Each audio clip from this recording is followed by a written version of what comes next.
My GIF said, I care about you but my friends think you're beneath me.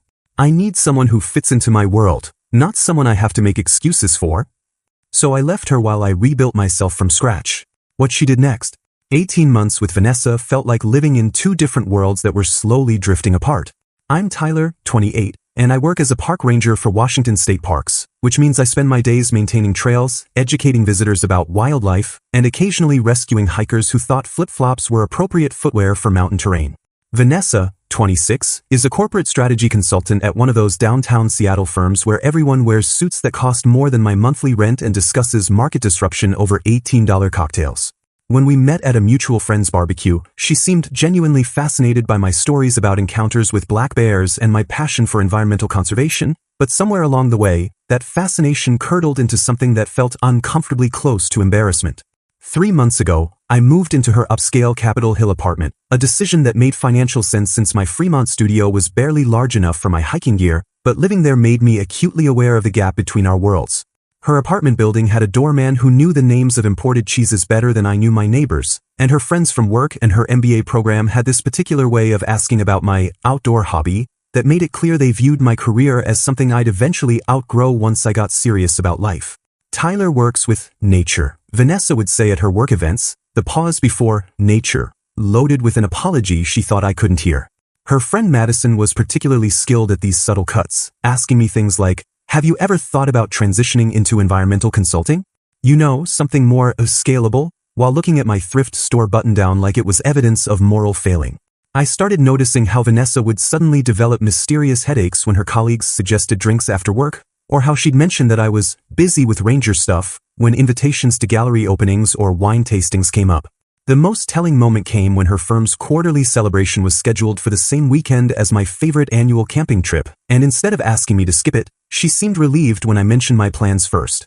Oh, that's probably for the best anyway, she said, not meeting my eyes. It's going to be pretty corporate and boring. But I could see the relief in her shoulders, the way she immediately started planning her outfit for an event she just called boring, and I realized I wasn't being protected from a dull evening. I was being hidden from her real life. The explosion came after her company's holiday party, an event I'd reluctantly attended in my one decent blazer while surrounded by people who discussed their vacation homes in Whistler and their thoughts on cryptocurrency over appetizers that cost more than my daily wage. I'd spent most of the evening standing awkwardly near the bar, nursing a single beer while Vanessa networked with colleagues who looked at me like I was an interesting anthropological specimen she'd brought for show and tell. When we got home, she was unusually quiet, her designer heels clicking against the hardwood floor with sharp, agitated steps that told me a conversation was coming. Tyler, we need to talk, she said, pouring herself a large glass of wine with a kind of deliberate precision that meant she'd been rehearsing this moment. About what happened tonight, about us, about where this is all heading.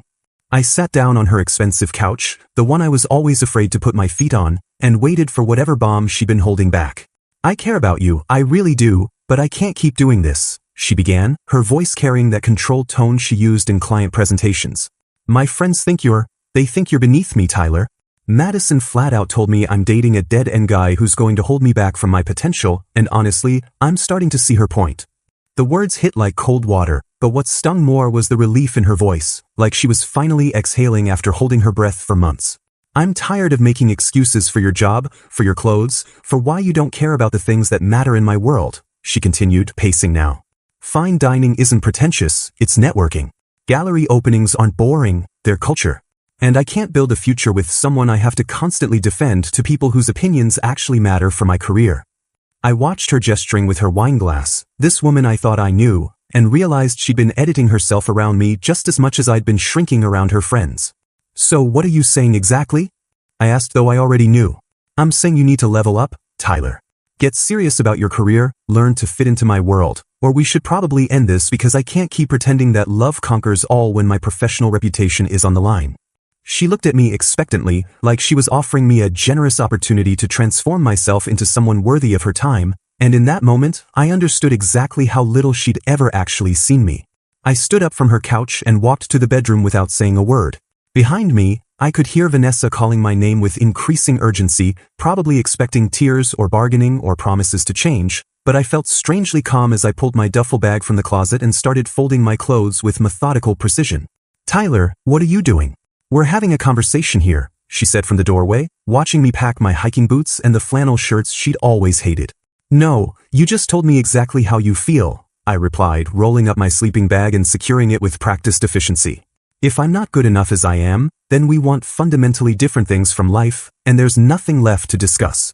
She followed me around the apartment as I gathered my books, my camping gear, my coffee mug that had never quite fit with her matching dinnerware set, her voice growing more frantic with each item I placed in boxes. This is ridiculous, Tyler. I'm trying to help you see reality. People judge us based on these things whether we like it or not. I loaded my truck in 3 trips while she stood in her designer pajamas, arms crossed against the Seattle chill, looking like she couldn't quite believe I was actually leaving instead of fighting for her approval.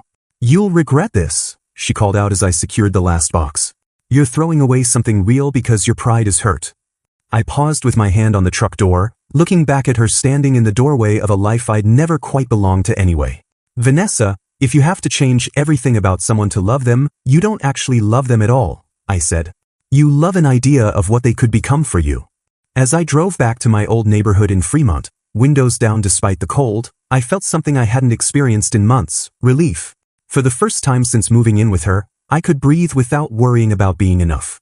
Moving back to my studio apartment felt like putting on clothes that actually fit after months of wearing someone else's wardrobe. Within 2 weeks, I'd enrolled in night classes at Seattle Community College to finish the environmental science degree I'd abandoned years ago when I got caught up in the illusion that formal education mattered less than practical experience. Turns out, having both opened doors I'd never even known existed.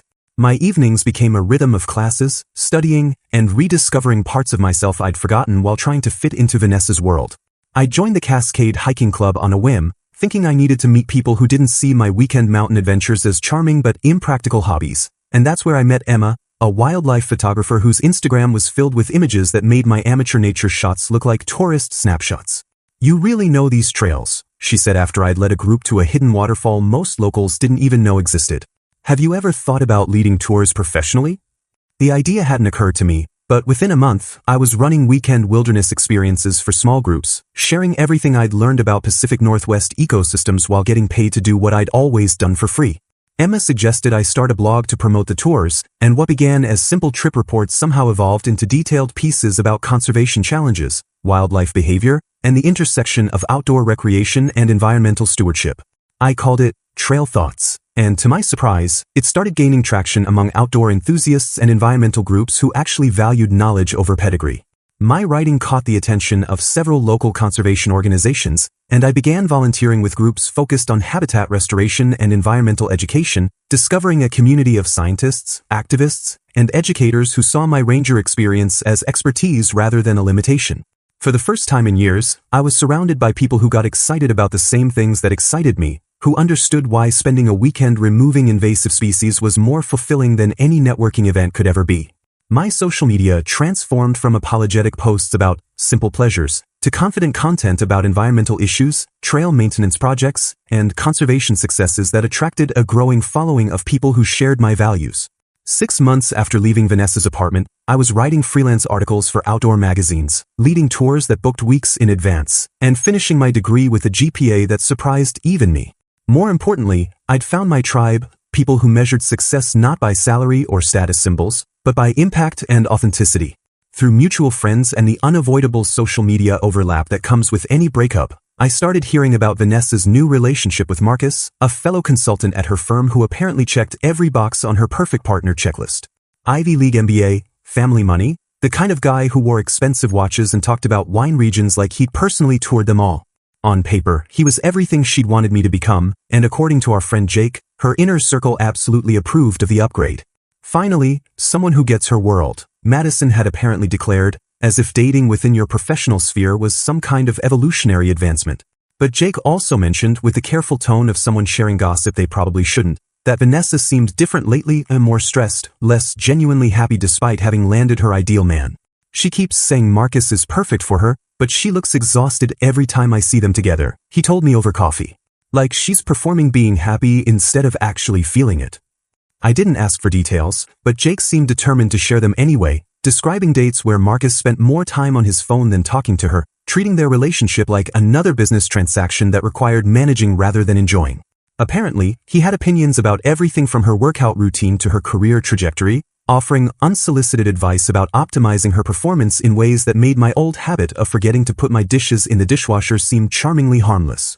The real blow came when Vanessa got passed over for a major promotion at work, despite having crafted the perfect professional image and dating someone who should have enhanced her standing within the company. Jake mentioned she called him crying, questioning whether all her careful social positioning had actually hurt her chances because people saw her as playing politics instead of focusing on results. She said something weird, Jake continued, stirring his coffee thoughtfully. She asked if I thought she'd become someone she didn't recognize, like she'd been so focused on looking successful that she'd forgotten what actually made her happy. Around the same time, my environmental advocacy work started getting local media attention, including a feature in Seattle Met about young conservationists making a difference in the region. The article highlighted my blog, my tour business, and my volunteer work with habitat restoration, complete with photos of me leading a group of kids on a nature walk and explaining how salmon runs connect to urban development patterns. Emma shared the article on her Instagram, tagging me with a caption about how inspiring it was to watch someone build a career around their genuine passions. And somehow that post ended up getting shared widely enough that people from my old life started seeing it. Jake mentioned that Vanessa had seen the article and seemed genuinely surprised by how much I'd accomplished since our breakup. She kept saying she had no idea you were doing all this stuff, he told me. Like she was seeing you clearly for the first time. What struck me most about that comment was the implication that she'd never really seen me at all when we were together, too busy evaluating how I fit into her predetermined life plan to notice what I was actually passionate about. While she was busy trying to optimize her image with the perfect boyfriend, I'd been building something real, a career that mattered to me, relationships based on shared values, and recognition from people whose opinions I actually respected. The irony wasn't lost on me that she'd finally gotten everything she thought she wanted, only to discover it felt hollow compared to what we'd actually had. The first contact came through Jake, with the kind of careful casualness that meant it had been orchestrated. "Hey, Vanessa was asking about you," he mentioned during one of our regular coffee meetings. "Just wondering how you're doing, if you're seeing anyone, that kind of thing." I raised an eyebrow at him over my espresso. "And you told her what exactly?" "That you seem really happy and busy with your work." She seemed, I don't know, like she wanted to hear more but didn't want to ask directly. A week later, Emma tagged me in a post about the environmental graduate program I'd been accepted to at University of Colorado Boulder, a 2-year program focused on conservation policy that would perfectly complement the National Park Service position they'd offered me in Rocky Mountain National Park. The opportunity felt like everything I'd been working toward, a chance to combine my field experience with advanced study and move into work that could actually influence environmental policy at a federal level. Within hours of Emma's post going live, my phone buzzed with a text from an unknown number that I quickly realized was Vanessa. "Congratulations on the grad program. Jake told me about Colorado. That's amazing." I stared at the message for a long moment before responding simply, "Thanks." But the messages kept coming over the next few days, each one slightly more personal than the last, testing the boundaries of how much contact I tolerate. "I saw the article about your habitat restoration work. Really impressive. Remember that trail we hiked near Snoqualmie? I drove past it yesterday and thought of you. Would love to catch up sometime if you're free." Finally, she abandoned the pretense and called directly. "Tyler, it's me. I know this is probably weird, but I was wondering if you'd want to grab coffee sometime. Just to catch up as friends."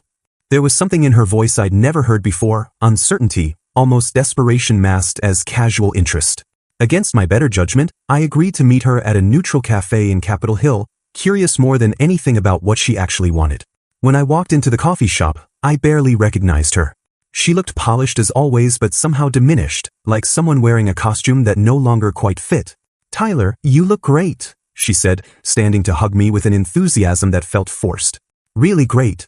Colorado must be treating you well." "I haven't moved yet," I said, sitting across from her. "The program doesn't start until fall." We made awkward small talk for a few minutes before she finally got to her real agenda. "I've been thinking a lot about us lately, about how things ended," she began, wrapping her hands around her coffee cup like it might anchor her.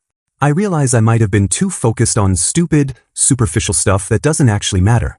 I watched her carefully, noting how she couldn't quite meet my eyes. "Meaning what?" "Meaning I've learned to value substance over status. I can see now that what you were doing, your passion for conservation and education, that's real success. Not the corporate climbing and image management I thought mattered so much." The words sounded rehearsed, like she'd practiced them in front of a mirror. "That's good, Vanessa. Personal growth is important." She leaned forward, her voice taking on an urgency that finally revealed what this was really about. "Tyler, I made a mistake. A huge mistake. You were building something meaningful, and I was too shallow to see it. But I see it now, and I was hoping maybe we could try again. I looked at this woman who had once made me feel like I needed to apologize for existing, now asking me to give her another chance because my life had finally shaped itself into something she could respect. Vanessa, I'm moving to Colorado in 3 months to start a new life. Even if I wanted to look backward, which I don't, the timing doesn't work. I could visit, she said quickly.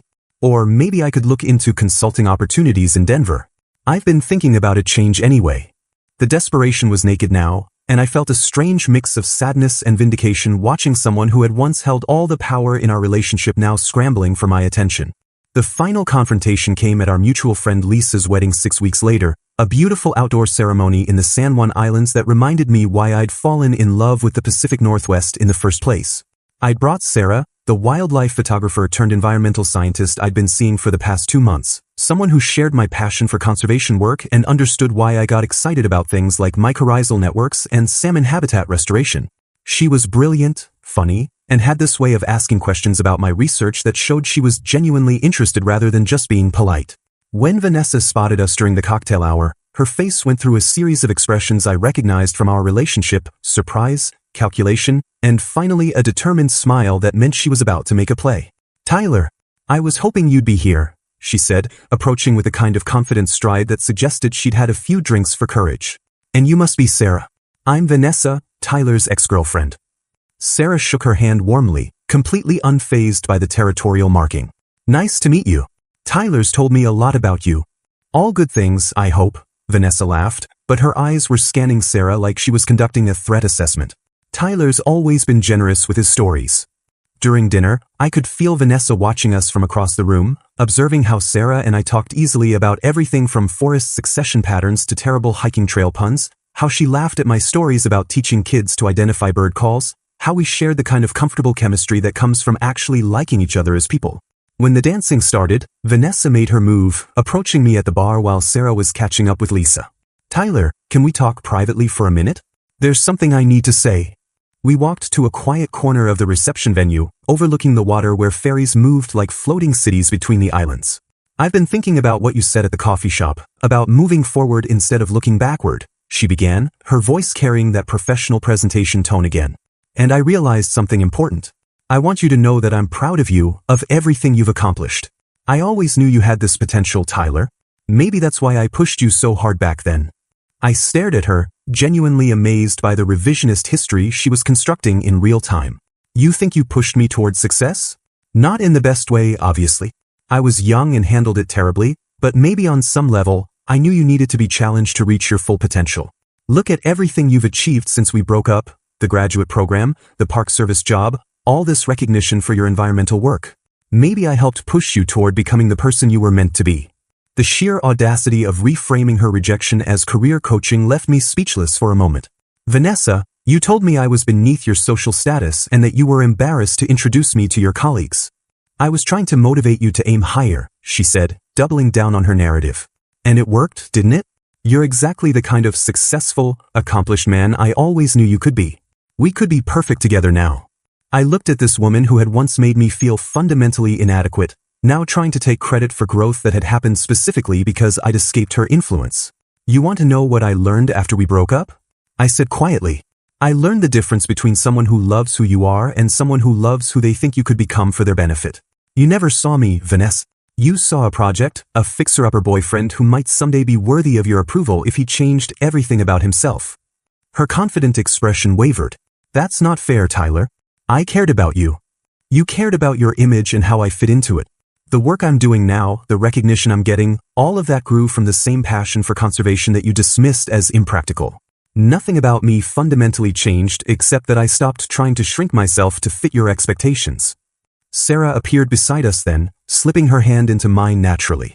"Sorry to interrupt, but they're about to cut the cake and I thought you'd want to see Lisa's reaction to her surprise." I squeezed her hand gratefully. "Vanessa, this is exactly what I mean. Sarah celebrates my work because she shares my values, not because it finally makes me respectable enough for her social circle." Vanessa looked between us, seeing the easy intimacy, the genuine partnership, the way Sarah lit up when I talked about environmental policy instead of looking bored or embarrassed. "She's lucky," Vanessa said finally, her voice small. Actually, I'm the lucky one, Sarah said with a smile that was warm but unmistakably territorial. Tyler's passion for his work is one of the things I love most about him. It's rare to meet someone who's found their authentic calling and has the courage to follow it. As we walked away, I heard Vanessa call my name one last time. Tyler, what if I'd been different? What if I'd supported your work from the beginning? I turned back to look at her, standing alone in her designer dress, finally understanding what she'd lost. Then you would have been someone completely different, and we probably never would have broken up in the first place. But you can't love someone conditionally and then get credit when they flourish without you. Driving back to Seattle the next morning, Sarah and I talked about the wedding, about our upcoming move to Colorado, about the research project we were hoping to collaborate on involving climate change impacts on alpine ecosystems. Your ex seemed pretty shaken up by seeing us together, Sarah observed as we waited for the ferry. I think she finally realized that she threw away something real while chasing something that looked good on paper, I said. But that's not my problem anymore. I spent too many years trying to be enough for someone who would never see me as enough. Now I'm with someone who thinks I'm exactly what she wants as is. Sarah leaned over and kissed my cheek. Smart and passionate and terrible at wedding dancing? Yeah, you're exactly what I want. 6 months later, Emma visited us in Colorado and posted photos of Sarah and me leading a research expedition in Rocky Mountain National Park, both of us doing work we loved in a place that felt like home. Vanessa liked the post, which felt like a final acknowledgement that I'd found exactly where I belonged, not by changing who I was, but by finding people who valued who I'd always been.